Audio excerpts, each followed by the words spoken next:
People, what's going on? What's going on? What's going on? What's going on, people? What's going on? What's going on, people? Welcome to the channel. This is Man United Central. Guys, listen. All right, we're going to do a quick one, right? We're going to be talking about today, where are we with all these transfers, right? We're going to see if um, do we have an update when it comes to Manuel Ugarte, right? Where are we on that? Because we know that is the really the number one the central midfielder that Man United is trying to bring in, right? Where are we on that? And then also we're going to talk about all the other outgoings because the reports that United is what's going on, Zaid? Welcome, welcome. Smash the like, Zaid. All right, we're gonna see. You know what? We had news today that we have a new number 9 in Rasmus Hojlund. Guys, this is good stuff, man. All right, so we're gonna talk about that and all the other transfer news that we have. All right, let's jump into it. Okay, so first things first. Um, where are we on Manuel Ugarte? Because we know Ugarte is Garfield, my cat. Welcome, my man. Welcome, welcome, welcome. Yeah, so according to reports, we see that this from Sky, there's a big gap in valuation between United and PSG. We know PSG want 70 million for Ugarte. Really? Come on now. You know, that's ridiculous, right? Um, so it from this report that I'm reading here, it said United have been obviously heavily linked with Ugarte, um, but if PSG doesn't want to play ball, then we're going to have to take our business somewhere else. And we saw yesterday we were linked with Fofana, right? Yusuf Fofana, who is definitely going to be a cheaper option compared to what PSG is trying to do here. Now we know PSG they need to sell, right? Because their ultimate. Thank you so much, Garfield. Thank you for smashing those likes, Zaid. Thank you so much. So listen. So we know that PSG need to sell because they need money to bring in João Neves, right? And they know. Listen, there are not a lot of suitors coming in for them, right? Trying to come in to get some of those players they have. United, we can offer that money, so it's up to them really to come up with a deal that way they can work with us, right? So we shall see how that the whole process will go on. But personally, if anything, I would say, you know what, if they don't want to work with us, we forgo him and then go for Yusuf Fofana, who's cheaper option. It's going to cost like 25 million or something like that for Fofana. So he's again the profile of the player that can definitely work for what we're trying to do in that central midfield position to partner, of course, Kobe Maino, right? So that is to me one of the key positions that we're looking at right now because we already have defender in Euro who's in boom in the bag. So now we next thing we have a striker in Rasmus Xerxes who is in the bag ready to go, right? So now we need to look into bringing those other positions, right? And to me, center midfield that number 6 position is crucial because we know Casemiro legs are gone, honestly. So he needs to be on the way out to the Saudi League. But the thing is, the Saudi League, you know what, they kind of quieted on their links on try to sign Casemiro, right? So where is our money going to come from? According to reports, I'm seeing that Galatasaray is still interested in Scott McTominay, and then of course I believe Fulham is also interested in Scott McTominay because Fulham they did lose João Palhinha to Bayern, if I'm not mistaken. So Fulham has that position. They need a midfielder. And honestly, Scott McTominay can do that job at Fulham without any issues. And Scott McTominay, he's one of those midfielders that listen, he can come in there and also give you those goals. When you need those goals, you can just chuck him, hey, get into that box and do what you do, and he'll get you the goals, right? So Saeed, you're saying I like the idea on Ugarte, but yeah, the asking price is nuts, man. We're not going to sit here being like held in ransom, saying, okay, we need to get you. The good thing about Ineos is this: that we have multiple options. Zubimendi is another option. What's the name? Fafana is an option. So we do have options that are cheaper, but from all the reports that I see, Ineos have prioritized Ugarte as that player that they want to definitely bring in that midfield. So we shall see, what's going to happen with that, right? So let's see what other news that we have here. So according to I'm seeing other reports that this is from ESPN. They're saying, look, Man United, they're working on offloading. Obviously, we know this. We need to offload Maguire, McTominay, Lindelof, Ericsson, right? And all these players, and who else? Anthony, I think, could also be part of that group of players that, they need to be out the door. That way we can bring in money, right? To fund that the players that we're trying to bring in. So this report is saying that it shows that Man United, of course, we know we're still interested in bringing in Matthias de Ligt, but in order to do that, we need outgoings. And at this moment, Man United have been encouraging suitors to come in for some of these players that we have: Harry Maguire, Scott McTominay, Anthony, Jadon Sancho. We know Jadon Sancho is working with PSG, and PSG, they've identified Jadon Sancho as that player with the profile that can work for what they're trying to do, right? Because they need that player with a big name that can kind of cover the gap that's been left with Kylian Mbappe going to Madrid, right? And they feel like, what, Jadon Sancho can do that, which, what, we are happy with that, right? And the only thing is United is asking for like 40 million, which is, come on, PSG, 40 million is nothing, right? So that's a deal that they're working on. And what, honestly, I could envision that happening. Sancho going to PSG, and another reason he would go there, Luis Enrique, he liked how Sancho played when the two teams met on the Champions League, PSG versus Dortmund. Sancho was killing it on that right wing, so he liked that whole the way he was dictating that right wing. So again, uh, Sancho works with Luis Enrique's profile of a player. So we want to see if they can come up with a deal. Maybe if we know we have a good relationship with PSG and United, maybe we can say, listen, man, we can cut some kind of deal with you, so you can take Sancho, and then you work with us with the valuation of Ugarte, and then we can get Ugarte. We give you some money. You go and get Jean Neves. Then we get some of that money for Jadon Sancho, and then we go and reinvest somewhere else. Because according to these reports, I'm seeing that United, they don't want to do another loan for Jadon Sancho, right? They don't want to do another loan. This time it has to be the full sale, even though we're going to take a hit, right? We want to do a full sale. That way he's out of our books. If it's a hit, it's a hit. We keep it moving. So that's what United is trying to do, which I definitely like that plan. And this is another thing that was so crazy, right? I saw that there was some reports a few days ago linking Bruno with the move out of to PSG. Come on, man. It's never going to happen. Okay, it's never going to happen because Bruno is our captain. All right, we cannot let Bruno leave to go to PSG. Now, this could be also like agent talk. Agent talk saying, what, Bruno's been linked with PSG because Bruno, I'm sure, I mean, from what I'm reading, he feels that, listen, I'm the man here. I play a whole bunch of games. Yes, last season I wasn't all that, but as a leader of the team, playing and always, on the field, this guy broke his arm and he just left everything on the field each and every time. He deserves to have a pay similar to what he produces on the field, right?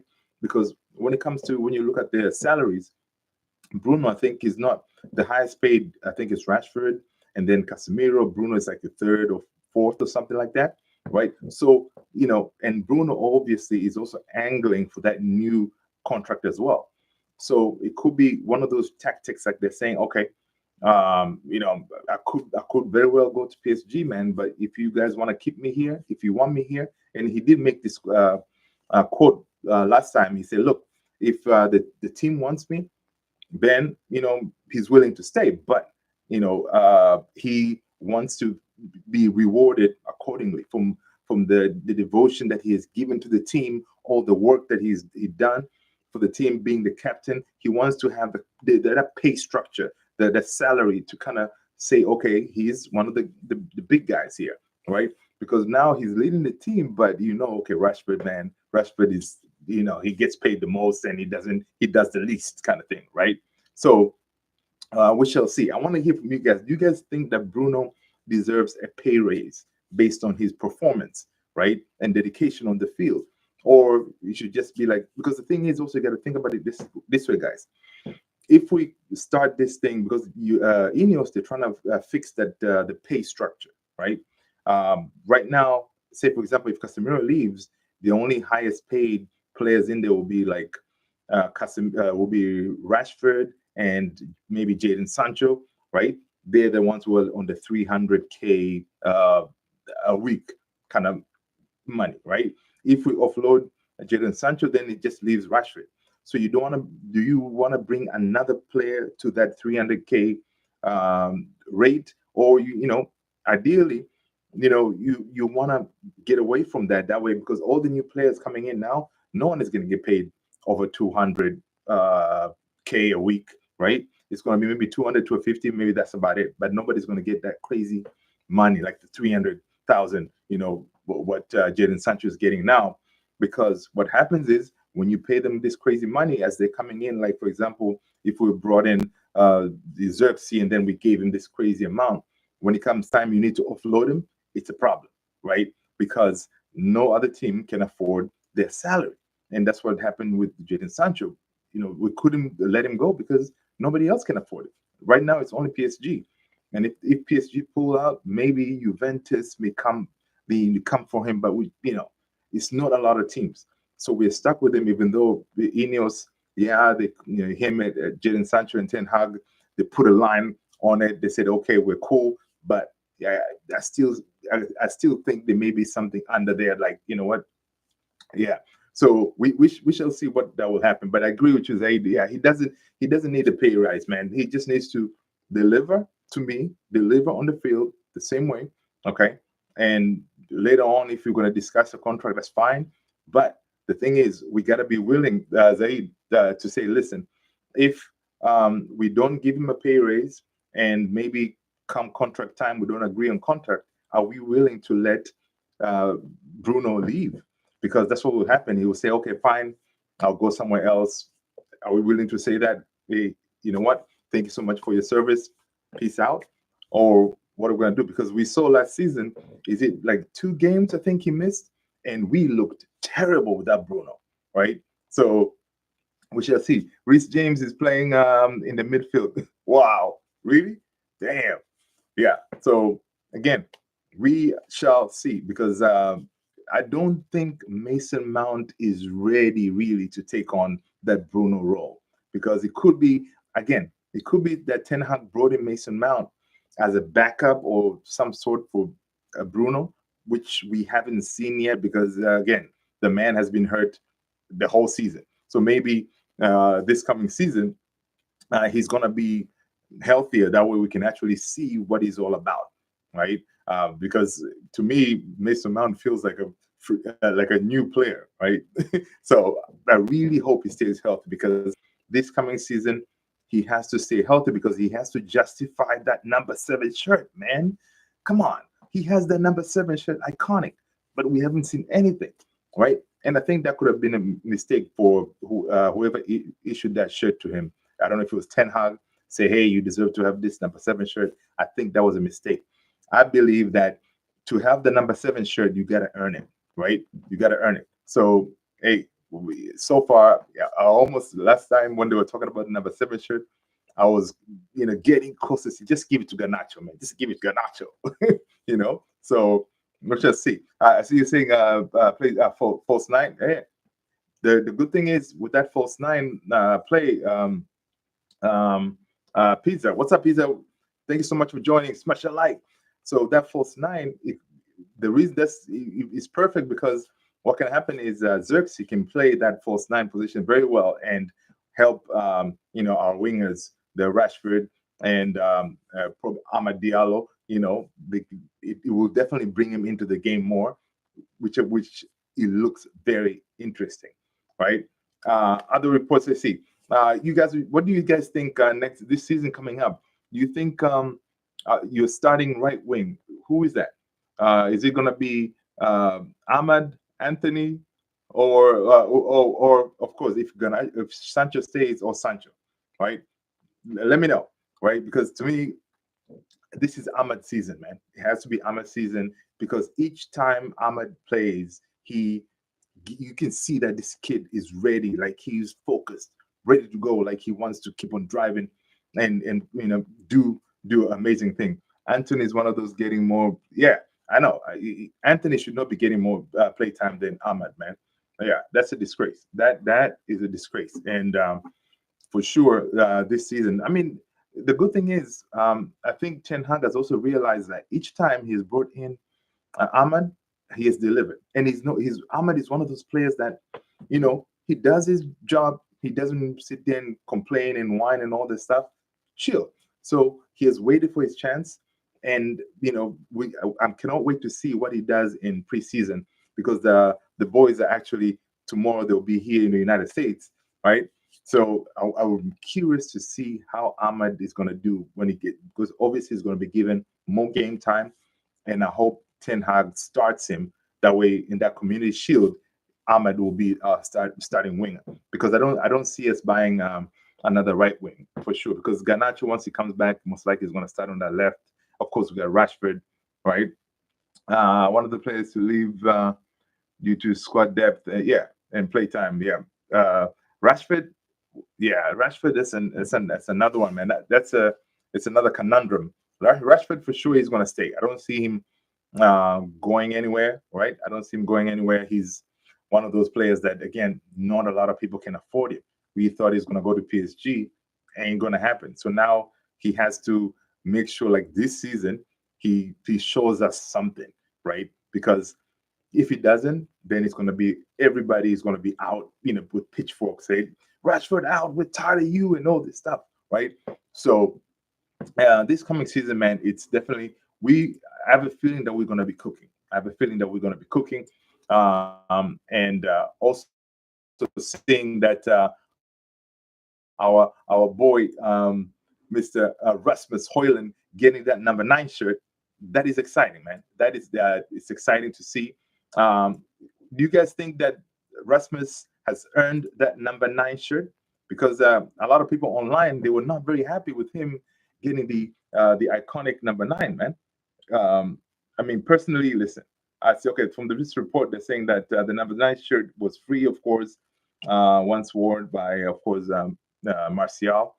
And now I hope Rasmus doesn't get the Martial curse and have a whole bunch of injuries. Knock on wood. It doesn't happen. But which ideally before they issued that number 9 to Rasmus, Xerxes had said that look, uh, Xerxes was trying to get that number 9 shirt, but based on seniority and all that, he was like, Rasmus can have it because he has been here before me. But Xerxes wanted that number 9 shirt. But again, it's another thing that I think Ten Hag what he's trying to do is to motivate Rasmus. Say, listen, I'm trusting you to wear this number 9 shirt because you've been here last season, you scored some goals, but of course you have a level to go. And sometimes when you have that shirt to say, listen, number 9 is iconic. Remember you when you think about the big number 9s in the world, R9, the actual Ronaldo, big name, right? So he's going to feel the weight of that shirt, and he's going to force him, I hope, to deliver on the field, right? All right. Let's see. Who are we going in Europa League? Yeah, I don't know. I haven't seen the group yet in the Europa League. Um, but I think we start playing some Europa games. It's going to be sometime, I think, October or something like that. We may have some games starting for the Europa. But again, that's another thing with the Europa, the tournament that we're in. We gotta win it, right? If anything, Ten Hag this season he has to give us top 4 and a trophy minimum, right? But I was reading some reports today. Apparently, Ten Hag really does not have that pressure, right? Sir Jim in Ineos, that team, they say, look, a lot of people, they're saying, well, from all these other reports, they're saying, well, Ten Hag has a lot of pressure this coming season because he has been backed. He got the players that he wanted. He got the management team that he wanted to have. So this time he has a huge pressure to deliver. But apparently he was already told by Sir Jim and Ineos, said, listen, we want to see a progression on the team, like the way of playing to a different a high level. That's about it, really, right? Of course, for some of us fans, we definitely have in our head, we're like, listen, I know he's not under pressure because all these reporters and everybody, they'll be like, yo, Ten Hag is under pressure, blah blah blah blah. I know he's not under pressure, but the bare minimum, we need top four, which is next season we need to be in the Champions League and a trophy, right? Oh, Man United for life. What's going on? I just checked. We'll be playing Tottenham, Athletic Club, Roma, Porto, Real Sociedad. Ooh, ooh. Okay, listen, these guys, they're all beatable, right? Tottenham, Athletic Club. Now, Athletic Club, yeah, they may give us some problem. Roma, eh, I'm not really worried about them. Real Sociedad, yeah, yeah. So either way, man, either way, this season, Europa will be interesting. Thursday night football. I've never been a fan of Thursday night football, but again, it is what it is. At least we're still in Europe because by qualifying for Europe, we got some money in, right? Uh, it says seems pretty hard unless we make a couple more signings. Yeah, of course. We listen. We make a couple more signings, we will be in really good shape, right? For sure. I don't trust us starting a season with Casemiro and Kobe Maino again because, like the double pivot, no, that will not work because Casemiro's legs are gone, right? We need someone who's tenacious, mobile, can help uh, Kobe Maino, right? I'm happy with Lenny Yoro because again, Lenny Yoro and Lisandro Martinez, they can complement each other because they're both quick. They know how to advance the ball, so that gives me some confidence. Because again, if we end up keeping one center defender, I would keep Maguire, right? Lindelof definitely has to go, right? So it could be like Dalot, Euro, Lisandro Martinez, and left back. I hope Luke Shaw stays healthy because I know he's our best left back. But again, with him injury prone, we may need to bring in a backup. Talking about left back, Man United has been linked with Marcus Alonso. Man, Marcus Alonso, like this guy, he has played everywhere, right? He has played everywhere, But again, he's a free agent, so he doesn't fit the age profile because he's over what, close to 30, I think. But again, he's a free agent. He is Premier League proven, right? Coming from Barcelona. So yes, he can do the job as that backup, because right now Luke Shaw is kind of iffy. Malasia didn't even travel with the team today, right? He didn't travel with the team because he's still recovering at Carrington. So you need someone, right, to be that third choice. Last season, apparently, we tried to sign Marcus Alonso, and we failed. We ended up with Sergio Region. So again, we need that coverage because that left back position is really, really, really worrisome for us. Because those two, Malasia and Luke Shaw, yeah, I don't trust them, man. I don't trust them at all. All right.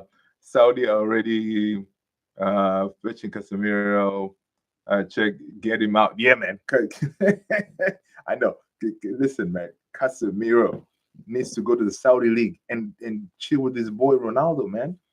Right? Because you can go there, you get the money, you're good. You don't need to worry about stressing yourself to play hard and all this stuff, right? Yeah. Right.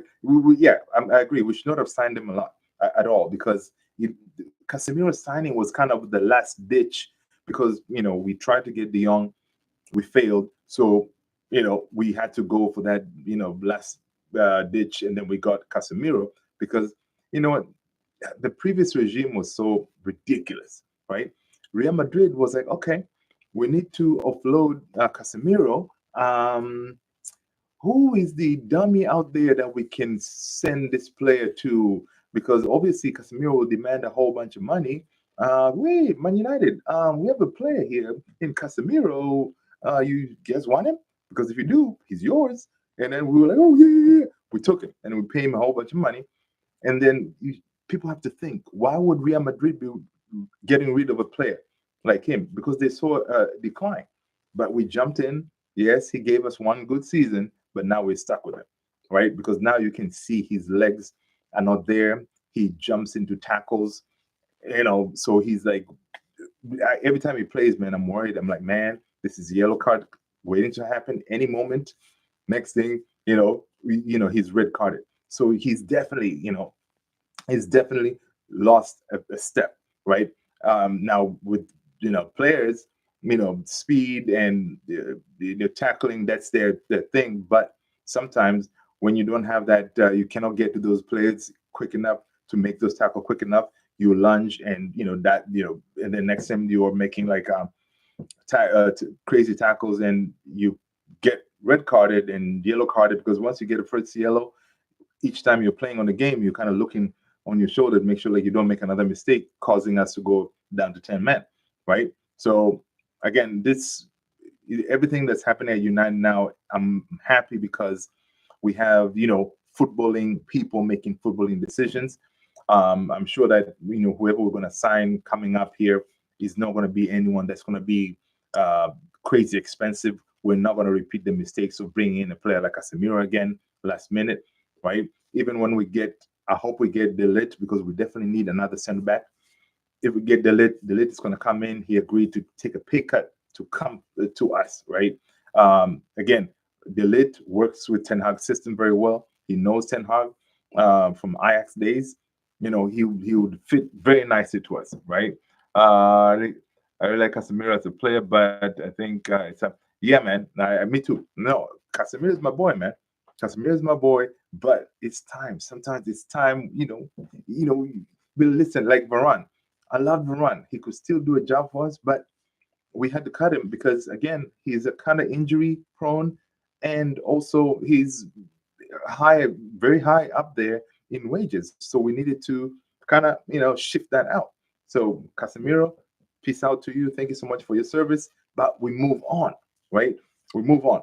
So again, it's time for different change. It's time to revamp that squad, and bringing in these new players. It will lift up the place, because the whole team needed refreshing. Right? There's a whole bunch of these faces that have been there for forever, man. Some of the players like Lindelof, I don't know, this is like 4 or 5 seasons or something. Come on. Maguire is getting up there in the age as well, so he needs to go. Even Luke Shaw is too injury prone. If anything, if anybody comes for Luke Shaw, man, peace out. He can go too. Okay, right. One Bissaka, guys, listen. One Bissaka for 10 million. Did you guys see that report? Come on. I think One Bissaka can still do a job for us, right? Whenever we need someone to be locked down, One Bissaka can be assigned a task to lock somebody down, right? And he can do the job, right? But these reports that we're seeing, that United are willing to take crazy money for One Bissaka to leave, because we want to bring in another right back. Yeah, that is a no-no, right? I would take maybe 25 million for One Bissaka. I know he has 1 year left, right? But yeah, One Bissaka is not. We shouldn't sell it for cheap. Uh, you're saying Marcos Alonso will need to join this club to save us from injury. Yeah, yeah, yeah. That's the thing. Marcos Alonso, when he comes in, he'll be coming in to save us, from the injuries, right? Because we have no other choice. That is very true. We have no other choice. But the only advantage of Marcos Alonso is he's a free agent, right?